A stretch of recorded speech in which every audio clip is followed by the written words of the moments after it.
Olá, eu sou Vera Morgado e começa agora a revista da Câmara, com as notícias que foram destaque na semana. O presidente da Câmara adia novamente a votação do regime fiscal de estados endividados por causa do baixo quórum. Relatório final da reforma da Previdência, em versão mais branda, negociada com o governo, deve ser apresentado na próxima terça-feira. E você vai ver também. Relator da reforma trabalhista apresenta relatório final e propõe mais de 100 mudanças na CLT, a consolidação das leis do trabalho. Deputado Elmar Nascimento, do Democratas da Bahia, é o novo presidente do Conselho de Ética.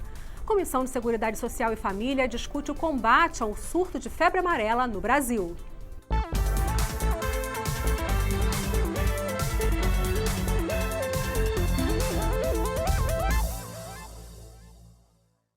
O plenário da Câmara tentou, pela terceira vez em uma semana, aprovar o projeto que cria o regime de recuperação fiscal dos estados. Mas a votação foi adiada mais uma vez, agora para a próxima terça-feira.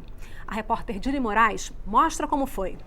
Rio de Janeiro, Minas Gerais e Rio Grande do Sul decretaram um estado de calamidade financeira. Não conseguem nem pagar fornecedores e funcionários. Desde o ano passado, o governo federal tenta aprovar no Congresso um projeto de lei que suspende por 3 anos a cobrança da dívida que estados superendividados têm com a União e permite parcelas reduzidas por mais 3 anos.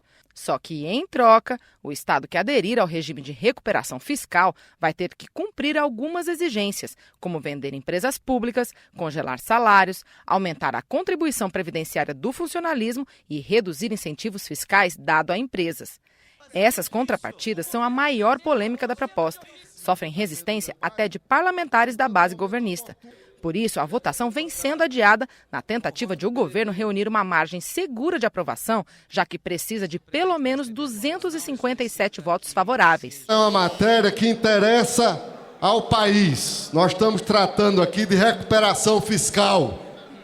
Está tentando se trazer um debate aqui, eu ainda não tinha feito esse enfrentamento do debate, aguardando o momento oportuno, porque nós estamos há uma semana em obstrução aqui. Nesta terça-feira, foi a terceira tentativa de votação em uma semana. Mais uma vez, houve forte obstrução dos deputados que são contra o texto. Essas contrapartidas, elas representam a verdadeira tutela, verdadeira violência. Não só contra o funcionalismo, contra as carreiras de Estado, mas também na liberdade e na disposição de ativos estratégicos importantes dos estados. Me preocupa muito ainda, e tenho certeza que o relator ainda vai rever a questão das privatizações. Vou defender com unhas e dentes a não privatização da SEDAI, que seria privatizar a água do nosso estado. Mas os que defendiam o projeto alegavam que já estava na hora de a Câmara decidir. Esse projeto já foi exaustivamente discutido, ele é optativo, que de forma objetiva dá um recado claro aos estados. É preciso fazer gestão com responsabilidade. Aqueles que votarem a favor desse projeto, com certeza, vão estar ajudando a fazer com que os servidores públicos desses estados, aposentados, possam receber seus salários em dia. Quem votar contra esse projeto, na verdade, está contra a população do seu estado, está contra os servidores públicos. Na tentativa de conseguir mais apoio, o relator fez ajustes no texto. Decidimos fazer uma reformulação do parecer. São pequenas alterações, mas que no dia a dia podem dificultar a operação desses estados que entram no regime de recuperação fiscal. O governo está tentando enganar as deputadas e os deputados, está tentando enganar o povo brasileiro. Está querendo dizer que esse novo relatório não arrocha o salário dos servidores, mas arrocha. Está querendo dizer que esse relatório não impõe privatizações inoportunas que não convém aos estados, mas impõe. Parlamentares da oposição apresentaram um texto alternativo. A ideia era manter a suspensão do pagamento da dívida, mas sem as contrapartidas consideradas rígidas demais. E não estamos aqui obstruindo para impedir que se resolva os problemas do Rio de Janeiro. Nós estamos obstruindo porque nós queremos aprovar um projeto mais amplo que atenda a todos os estados do país. Mas não houve consenso em nenhuma das propostas. E, por momentos, a discussão ficou tensa. Não. Agora da mesa. Está faltando voto para o governo. Depois de 5 horas e meia de debate e presença insuficiente de deputados no plenário para a votação da proposta, o presidente da Câmara, Rodrigo Maia, encerrou a sessão. Com isso, mais uma vez, foi adiada a decisão sobre o socorro aos estados superendividados. A oposição considerou uma vitória. Já líderes dos partidos governistas ainda acreditam no convencimento. Dizem que vão continuar buscando apoio para aprovar o texto com as exigências mínimas pedidas pelo Executivo. Na semana que passou, o ministro Luiz Fachin, relator da Operação Lava Jato no Supremo Tribunal Federal, liberou o sigilo do processo que pede abertura de investigação contra 9 ministros, 3 governadores, 29 senadores e 36 deputados federais. Os pedidos de investigação se baseiam nos depoimentos das delações premiadas de 78 executivos e ex-dirigentes da empresa Odebrecht. Os inquéritos incluem os presidentes da Câmara, Rodrigo Maia, e do Senado, Eunício Oliveira. Rodrigo Maia disse que ao longo do processo será comprovado que são falsas as citações dos delatores. Citação de delatores que serão, o processo vai comprovar que são falsas e os inquéritos serão arquivados. Eu confio na justiça e vou continuar confiando sempre. O PSDB divulgou nota afirmando que o fim do sigilo das investigações permitirá que os citados exerçam o direito de defesa e que a verdade vai prevalecer. O líder do Democratas, deputado Efraim Filho, disse que o impacto da divulgação da lista de investigados pelo STF não deve paralisar a agenda de trabalhos do Legislativo e defendeu o andamento da Operação Lava Jato. Já o líder do PMDB na Câmara, deputado Baleia Rossi, afirmou em nota que o levantamento do sigilo da Operação Lava Jato pelo STF é importante para o conhecimento público e o direito à ampla defesa. A bancada do PT também se manifestou em nota. Para o partido, é lamentável a divulgação de inquéritos sem o prévio conhecimento das acusações pelos parlamentares citados. Diz ainda que a ação criminaliza a política no país e finaliza afirmando que delação não é prova e que todos os citados do Partido dos Trabalhadores vão provar sua inocência no processo. A CPI da Lei Rouanet encerrou a etapa de depoimentos e o relator da comissão, o deputado Domingos Sávio, do PSDB mineiro, adiantou alguns pontos do relatório dele. O foco está na fiscalização dos projetos apoiados pela lei e na concentração dos recursos liberados. Convidados e parlamentares concordaram em 2 temas.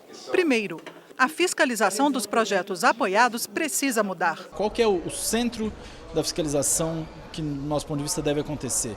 Saber, o projeto foi realizado, os recursos foram utilizados para aqueles fins que estavam colocados no projeto ou não. Mas o principal problema apontado na Lei de Incentivo à Cultura, que existe há mais de 25 anos, é a concentração. Hoje em dia, 80% dos recursos ficam quase que nas cidades do Rio e São Paulo. Os convidados apresentaram diversas sugestões para evitar que os recursos de impostos que o governo deixa de arrecadar fiquem concentrados nas grandes cidades do Sudeste e nos artistas já reconhecidos, que dão mais retorno aos patrocinadores. Com melhores condições para a pessoa física poder patrocinar, doar para um projeto cultural ou trazer, por exemplo, empresas de pequeno e médio porte ou empresas tributadas pelo lucro real, lucro presumido. O relator quer também impedir o governo de contingenciar recursos que permitem financiar diretamente projetos menos comerciais. Por exemplo, 3% da arrecadação da Loteria Federal,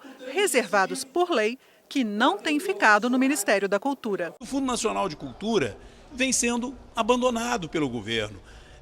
Depois do ano 2000, esse fundo veio só diminuindo o seu volume de recursos e hoje é insignificante. A partir do relatório do deputado Domingos Sávio, será contemplado e pulverizado os recursos dessa importante lei para aqueles que mais precisam nos estados e nos lugares com maiores dificuldades do nosso país. Representantes do setor da cultura consideram que essas mudanças podem fazer valer a pena o desgaste causado pela CPI. Uma CPI faz os patrocinadores desaparecerem, ficarem mais receosos. Tem uma quantidade enorme de patrocinadores que esse ano disseram não. Vamos esperar acabar essa história aí para ver onde a coisa vai parar. Não quero ver meu nome eventualmente no jornal. Teve esse lado negativo. Mas o lado positivo é que a CPI se encaminhou de uma forma bastante propositiva. O prazo da CPI termina em 21 de abril, mas a comissão pediu mais 20 dias para elaborar e votar um relatório de consenso. A prorrogação tem de ser aprovada pelo plenário. O deputado Elmar Nascimento, do Democratas da Bahia, foi eleito o novo presidente do Conselho de Ética da Câmara pelos próximos 2 anos. João Marcelo Souza, do PMDB do Maranhão, foi eleito primeiro vice-presidente e José Carlos Araújo, do PR da Bahia, segundo vice. O Conselho de Ética da Câmara, composto de 21 deputados titulares e 21 suplentes, é o órgão da Casa responsável por analisar as denúncias apresentadas contra os próprios deputados. Na reunião desta terça-feira, o novo presidente do Conselho, o deputado Elmar Nascimento, comentou sobre as prioridades do colegiado para os próximos 2 anos. O Conselho de Ética reflete muito a imagem da Câmara dos Deputados e é a obrigação nossa que a gente conduza da melhor forma possível para que a população brasileira tenha certeza de que, a despeito do que possa acontecer em outros poderes, aqui nessa casa, sempre que foi necessário, se cortou na própria carne. A Comissão de Seguridade Social e Família discutiu as ações que estão sendo adotadas para combater o surto de febre amarela no Brasil. No debate da Comissão de Seguridade Social e Família, especialistas e deputados concordaram que o bloqueio por meio da vacinação é a melhor forma de combater a epidemia de febre amarela, que já atinge vários estados. Com mais de 700 casos suspeitos e 40 mortes confirmadas, o atual surto já é o maior registrado no Brasil, depois que o tipo urbano da doença tinha sido erradicado no século passado. Nas situações mais graves, a febre amarela compromete a vida de praticamente a metade das pessoas que são infectadas. A técnica que representou os secretários municipais de saúde diz que não há falta de vacina, mas ocorrem faltas temporárias por causa da grande procura por pessoas que não estão no grupo de risco. Precisam ser vacinados apenas os moradores da zona rural e das zonas de epidemia ou que vão viajar para essas áreas. Até que chegue novamente uma nova carga de vacina para suprir aquela geladeira daquela unidade, falta temporariamente. O deputado Mário Eringer destaca a importância dos institutos de pesquisa científica para combater a doença no Brasil. A gente tem ciência, a gente tem pesquisa e eu gosto muito do trabalho que a Fiocruz faz e quando a gente observa a seriedade, isso é muito legal. Eu acho que isso foi muito importante nessa reunião, mostrar um trabalho de pesquisa que nós temos no Brasil. A bióloga da Fiocruz lembra que diversos fatores sociais e ambientais contribuem para a migração da doença pelo país. Ela destaca também que a pesquisa, como todas as ações de combate a epidemias, depende de boas informações das equipes que trabalham diretamente com a população. Esse grupo que está formado, que precisa ser capacitado e toda essa infraestrutura, ela não serve só à febre amarela, ela serve a várias outras doenças. Por isso não é um investimento perdido, muito pelo contrário. Você vai ver daqui a pouco aqui na revista da Câmara. Relator da reforma trabalhista apresenta relatório final e propõe mais de 100 mudanças na CLT, a consolidação das leis do trabalho. E o relatório final da reforma da Previdência, em versão mais branda negociada com o governo, deve ser apresentado na próxima terça-feira. É só um instante.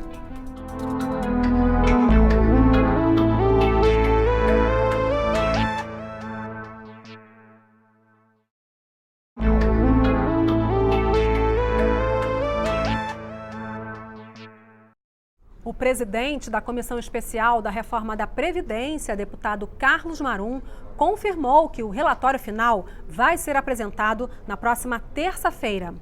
Alguns detalhes do que foi negociado entre governo e deputados foram divulgados depois de uma reunião no Palácio do Planalto com o presidente Michel Temer. A base aliada reunida.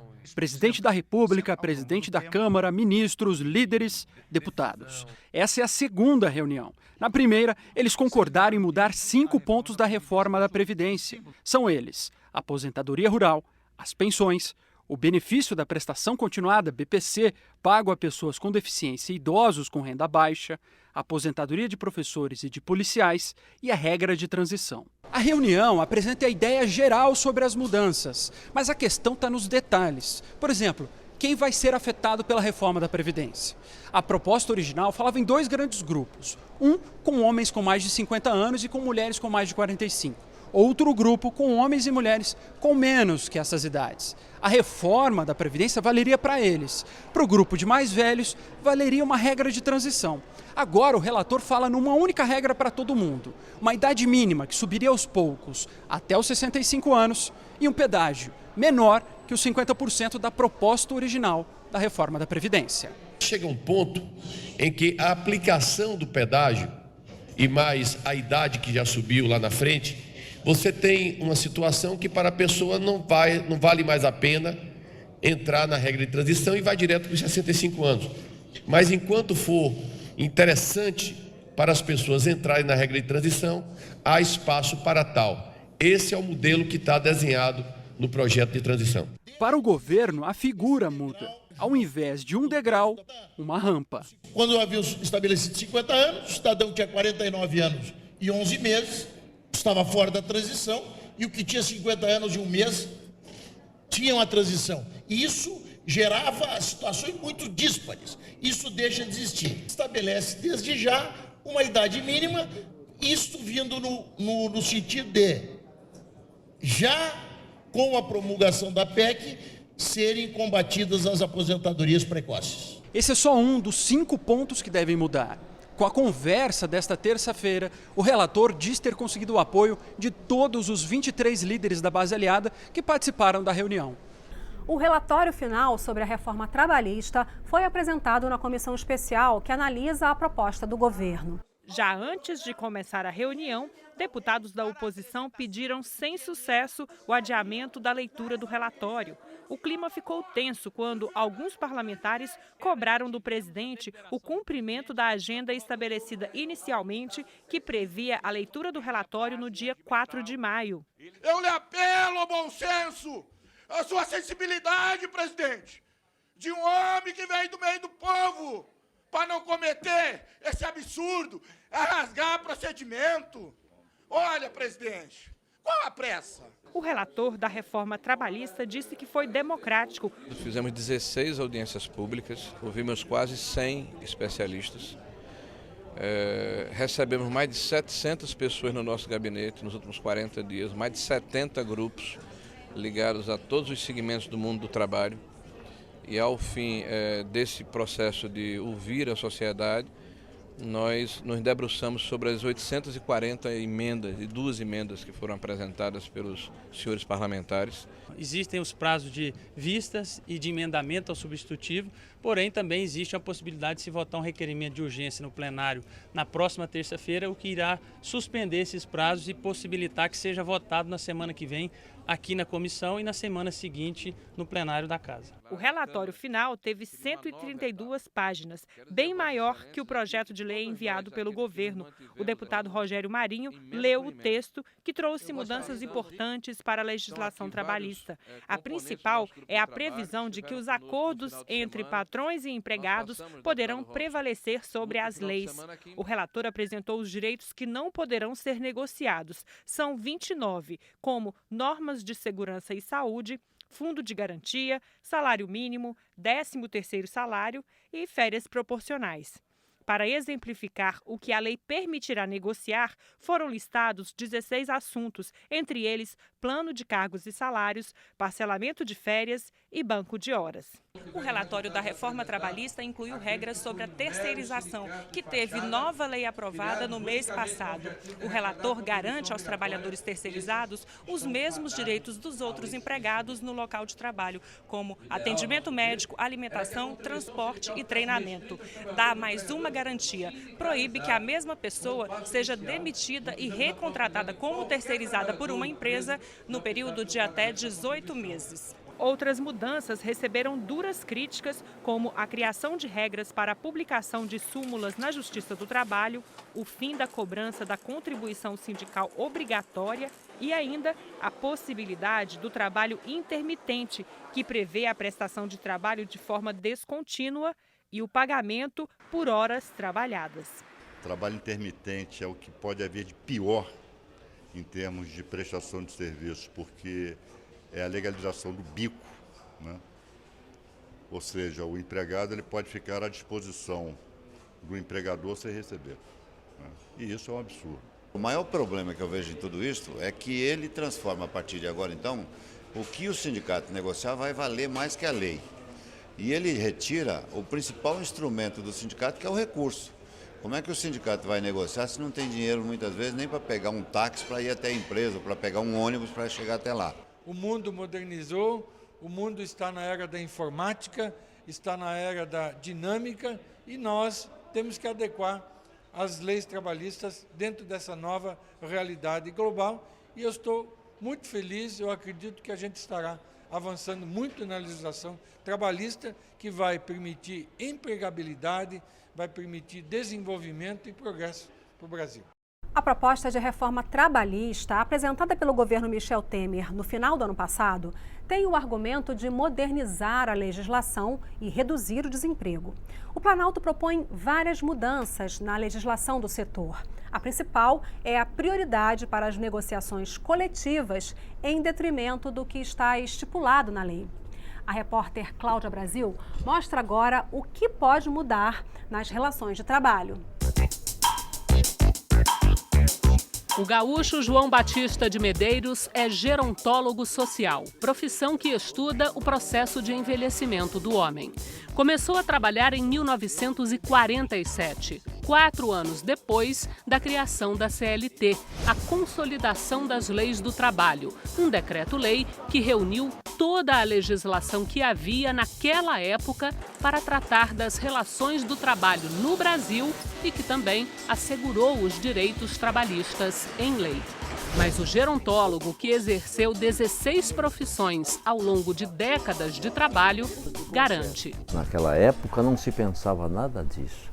Se pensava em se tornar profissional dentro de um emprego sólido, de uma profissão que naquele tempo era importantíssima, uma profissão. Não se falava em CLT, não se falava em leis assim. Entre nós, a preocupação era manter o trabalho para poder viver.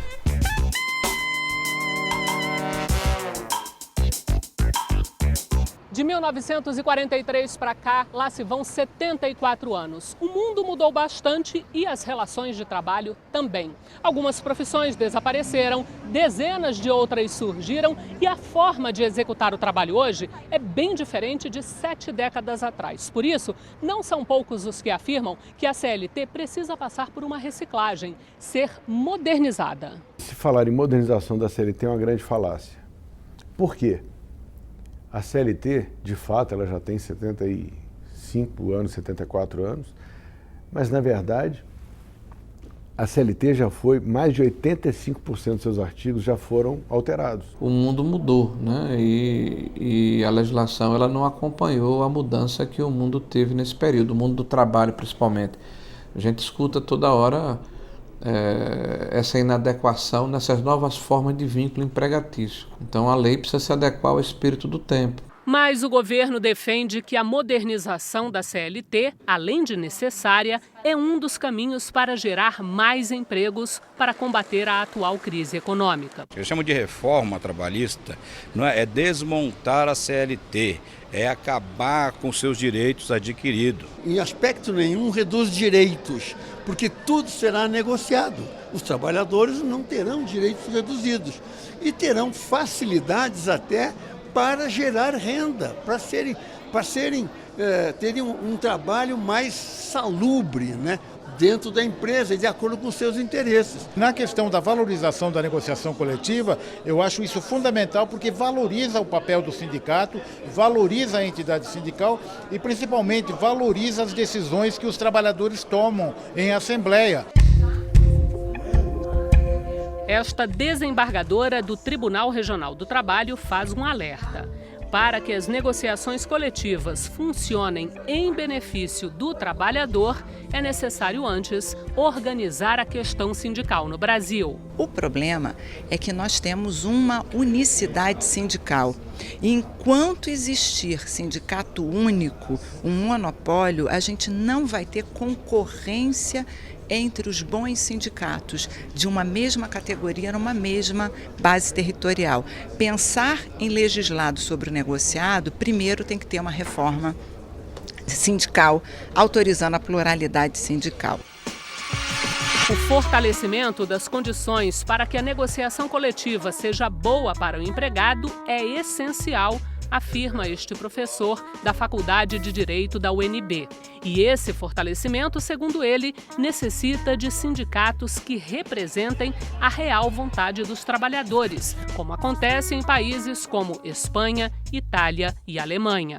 Bem diferente do que ocorre hoje no Brasil, que, segundo ele, precisa de mudanças na área sindical. Em primeiro lugar, seria necessário alterar a legislação que trata da organização sindical, estabelecer critérios de representatividade, tá? Em segundo lugar, é importante também que os empresários desenvolvam uma cultura de negociação, né? Os empresários muitas vezes defendem a negociação para que haja redução dos direitos previstos na legislação e não para resolver os problemas reais. Para este Procurador-Geral do Trabalho, a reforma proposta pelo governo, além de não criar mais empregos, vai fragilizar as relações de trabalho no Brasil, a exemplo do que aconteceu em outros lugares, segundo um estudo da Organização Internacional do Trabalho, feito em 63 países. Eu posso dar alguns exemplos de países da Europa, como Portugal, Espanha, Grécia, como posso também utilizar exemplos aqui na América Latina, México, Argentina.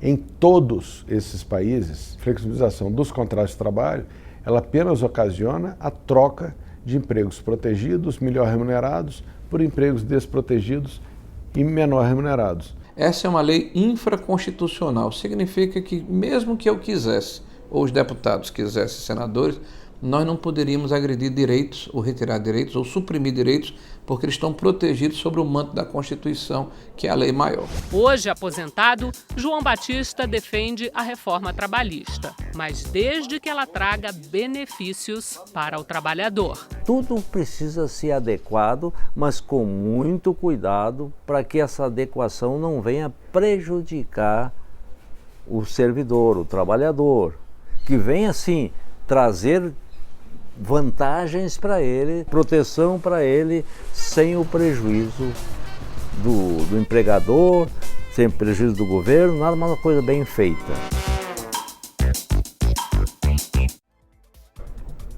E é isso. Você pode rever a revista da Câmara na nossa programação e também pela internet.